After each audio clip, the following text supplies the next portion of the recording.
Le 15 du mois hébraïque de Shvat marque le début de l'année des arbres, Rosh Hashanah La'ilanot. Cette fête n'a pas de fondement dans la Bible et ne se fête pas comme les événements des autres fêtes traditionnelles. Il n'y a pas de commandement qui s'y rattache. Pour la première fois, on rencontre Tou Bishvat, c'est mentionné dans la Mishnah comme un jour joyeux, un jour de reconnaissance à Dieu pour les fruits et les produits de la terre. Ce jour est accompagné de vœux de bonne année, bénie et abondante. Dans le domaine agricole, il y a plusieurs commandements de la Torah qui sont rattachés à la terre, dont beaucoup dépendent des récoltes. D'où l'importance de savoir à quel moment commence l'année agricole.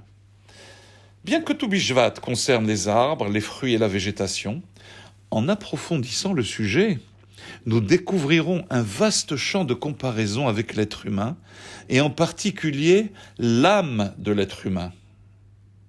Rabbeinu Bahya ibn Pakuda, ou Bechaye, Rabbeinu Bechaye selon d'autres prononciations, qui fut juge et philosophe à Saragosse durant l'âge d'or espagnol au XIe siècle, à part son œuvre connue de Chovot Halvavot, Rabbeinu Bahya a écrit également un commentaire sur la Torah.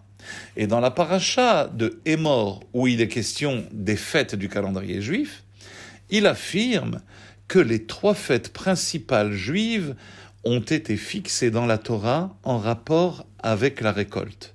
Pessah, Shavuot et Sukkot. Pessah est appelé Chaga Aviv, la fête du printemps, car c'est la fête du bourgeonnement, c'est la saison du bourgeonnement.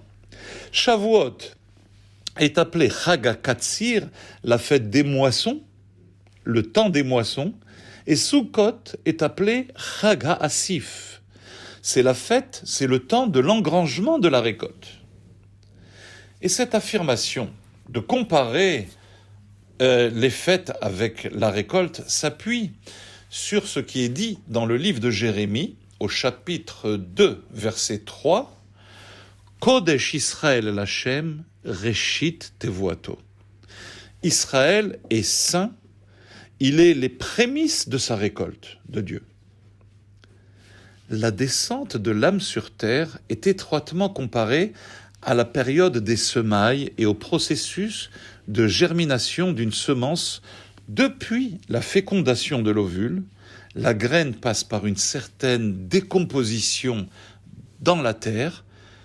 Après l'imbibition d'eau, où la semence absorbe l'eau et gonfle, avant de se développer en passant par le stade laiteux où le grain atteint sa dimension définitive, puis le stade pâteux, avant d'arriver à maturation pour donner une belle et grande gerbe brillante, durcie et jaune. À noter que dans des conditions climatiques favorables, une seule semence peut produire une centaine de nouveaux grains. C'est exactement la bénédiction qu'a eue Yitzhak, que l'on voit dans la paracha de Toldot, comme il est dit, « Vaizra Yitzhak baretzahi, vaimtsa bashanahi, me'ah she'arim, vaevarechehu Hashem » Et Yitzhak sema dans ce pays, recueillit en cette année, sans mesure, l'Éternel le bénit. Ainsi, la condition de la descente de l'âme des cieux vers la terre et vers le corps de l'être humain, cette chute vertigineuse est de produire et d'atteindre un niveau supérieur après cet exercice périlleux dans ce monde et en sortir grandi. Telle une graine qui, pour grandir, nécessite de traverser l'étape de décomposition en terre, ainsi l'âme dans sa vie, dans le corps, doit acquérir, par analogie, l'humilité, l'abnégation. C'est ce qui lui permettra de se transformer par la suite en un bel épi rigide et doré, qui aura, dans les meilleures conditions d'évolution, c'est-à-dire par l'étude de la Torah et l'application des mitzvot, au moins 100 fois le niveau préalable avant d'habiter le corps ici-bas. Et ainsi, nos sages le confirment et expriment cette multiplicité d'une production dans le traité Pesachim, en page 87b. Le Talmud dit la chose suivante. Klum Adam Zoreya Sea, Ela leachnis kamakurin. Un homme ne s'adonne au dur labeur des semailles que pour en tirer un rendement exponentiel. L'âme aussi n'accepte de descendre sur terre que pour un bénéfice spirituel conséquent, Me'asheharim, au centuple.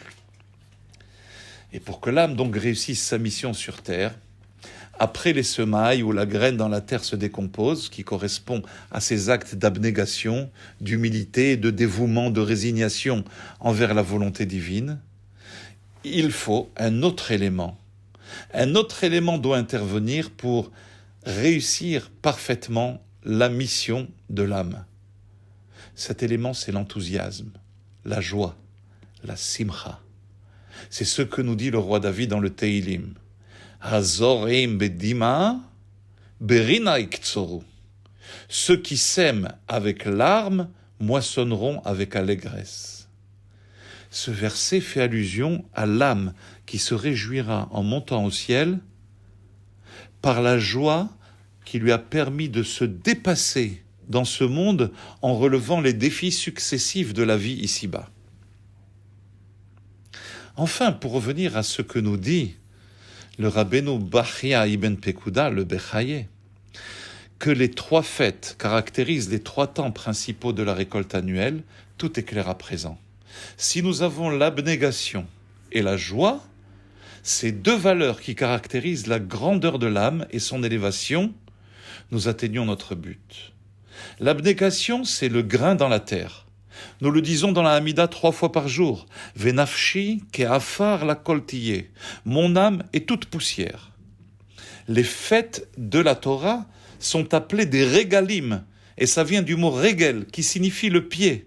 Et le pied est le symbole de l'acceptation, de l'obéissance, du consentement, de la fidélité, de l'abnégation. Puis doit s'associer à cela, la joie qui s'exprime par la moisson, la récolte, l'engrangement de la récolte. C'est la raison pour laquelle les fêtes aussi, nous disons, pendant les fêtes Moadim les Simcha, des fêtes pour la joie de l'âme qui récolte le bénéfice incroyable de tous les défis qui se dressent dans la vie et qui les surmonte avec succès. Shabbat Shalom et Chag HaIlanot Sameach. Très belle fête de Tou Bishvat. Shabbat Shalom.